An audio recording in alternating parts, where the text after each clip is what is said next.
Welcome back. You can catch Dog Talk every Saturday morning right here on KSBI at 10 a.m. It's a great show. It really is, and host Pat Becker joins us now with questions from her beloved viewers. Welcome back, Pat. Thank you very much. Got a lot of stuff to cover today. The emails have been flooding in, and I'm really glad because if people want to know, we've got some answers. And please, folks, please ask if you don't know because we'll tell you. Definitely, Absolutely. and you do have the answers, which I love. Most of the time. Most of the time. Pat knows all. Well, here's from Doug in Tulsa. He says, my wife and I rescued a puppy, a little terrier-type dog we called Dandy. We've had him for 2 months, and he still isn't house-trained. Gets away with grabbing their hands, tearing up things. Basically, he says the dog's out of control. So he and the wife don't really agree on the training methods. So what should he do? He's about to give up. This is so classic because a lot of times when they go to rescue a dog, a husband and wife, somebody makes the choice, right? Mm-hmm. So a lot of times it is the man, because they want the dog. They know they're going to associate. The wife is the one that has to really take care of the dog. So sometimes they do. Women are more gentle. They don't want to correct. The dog is the one that suffers here because he's going to grow up thinking he's enabled in everything across the board. He's going to end up getting in trouble, and then he'll be outside in the backyard, maybe on a chain, maybe not. He'll want to dig out. He's got to have some control. He's got to have some impulse control is what we call it, the dog training thing. So please, for goodness sakes, folks, take your dog to a trainer. If you disagree on something, the dog has to have structure. They really do. So go to a trainer and get that thing solved. Yeah, okay. Puppies, I mean, dogs are like kids. You know, you have to tell your kids what not to do and what to do. You have to do the same with dogs. Oh, absolutely. There's such a comparison. Yeah. There really, really is. Okay, perfect. I like that. All right, this is from Darlene in Enid. She says, my mother is 83 years old and in pretty good health. She can't get around as well as she could, but she has a caregiver who is with her 2 days a week. She has a hearing device and an alert dialer she wears around her neck. She wants to get a puppy to keep her company, though. I think it's cute that she feels that way. Some of her friends are advising her against it, though. What do you think? Well, it starts out saying my mother's in good health, and then it talks about, she has a thing in case she falls, and she, have a keeper. And, so the woman is over 80 years old. This is a dangerous time. It's dangerous for her. A fall could be a break. She has no business raising a puppy. And obviously she can't get around. So a lot of daughters and sons do this because they want to be compassionate for their mothers, or their fathers. So this is a huge mistake, and I would beg people not to do this. If she wants to have a companion, which is what she really needs right now, she wants a diversion, because she's lying in bed, she doesn't get around well.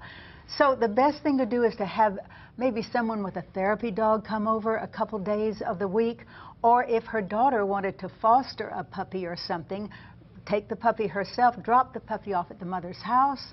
The caregiver is there. The mother that way won't have to have responsibility. The puppy doesn't end up getting transferred. And a lot of times if people pass away at this age, the puppy goes to a shelter because nobody wants to take care of it. It's a sad situation. So there are options, and I would beg people, please, to accept that option. What about an older dog instead of a puppy? Or really probably just not a good idea either way? Well, it just depends. With an older dog, even it has to have some care. Especially if it's an older dog, it may have some medical problems too. So you've got that to consider. You're right. Okay. Well, this one I know a lot of people are probably worried about with 4th of July coming up. It's from Grace in Oklahoma City. The 4th of July is close at hand. I'm always nervous about this holiday. Afraid my dogs might get out of the yard or develop a fear of loud noises from the fireworks. I hate to leave them alone to go attend fireworks displays because I'm afraid the dogs will tear the place up. What do I do? Okay, classic again. Every 4th of July, please, folks, please leave your dogs in the house if you're going to be gone. You can put them in the laundry room or the bathroom or the kitchen or something and pick things up off the floor. But dogs, it's really kind of interesting because the most adventuresome hunting dogs are used to shots, gunshots and things, but fireworks come and it absolutely disables them emotionally. So it's a thing that is the decimals too, they tell me, with fireworks that really affects dogs because they hear it, their hearing is so intense. So the best thing to do is to put them up. Dogs, the percentage of dogs who get out, escape, and get lost during the 4th of July is enormous. Really? Absolutely. They're afraid. They want to get away. So this does happen. There are things that you can use like thunder shirts, and I don't mean the basketball team. Right. The kind that you put over a dog. It seems to bring them comfort, but it doesn't, change the outlook. So, put the dogs up. Okay. You know, or stay there with the. Yeah, definitely. Yeah, Watch it on TV. Yeah, there you go. Well, and Perfect. one more from Kelly in Oklahoma City. My dog has allergies. She itches, she coughs, she gets hives. My goodness. And I've tried for a couple years to find out what she's allergic to. She's had 3 different types of veterinarians who have tested her and can't find what the cause is. Do you have any suggestions? Okay, and when I read this one, I did call this lady, and I said, who in the world are your veterinarians, number one? Yeah. What have they done?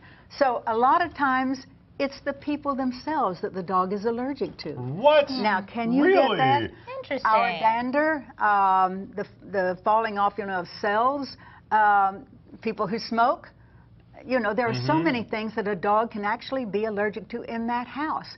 Old furniture, old rugs, things of this sort will create it. Now, there are some breeds who have a predisposition for this kind of thing, for allergies with their environment. But it makes it worse. It exacerbates the problem if they've got some of these things going on. So it could be the environment or that person themselves. It's sad to say that your dog is allergic to you, but you can find that out too. You can go to a physician that is a human doctor and they can tell you too. But suggest that, if you will, to your veterinarian. Could it be me? Is it something I'm doing? A lot of times women's perfumes, you know, if a woman wears the very same perfume, if it's alcohol-based, you know, it's not as intense. If it's an oil-based perfume, it stays on and the dog can develop allergies to it. Interesting. I had no idea dogs were Huh. allergic to See? us too. That's Look at that. Always And learn see, something. you send an email, you may even get a call from Pat Becker. There you go. Pat, thank Fancy. you so much Thank for you. coming I in. appreciate it. Absolutely. Well, let's send it over to the live stage now for a song by the Argos.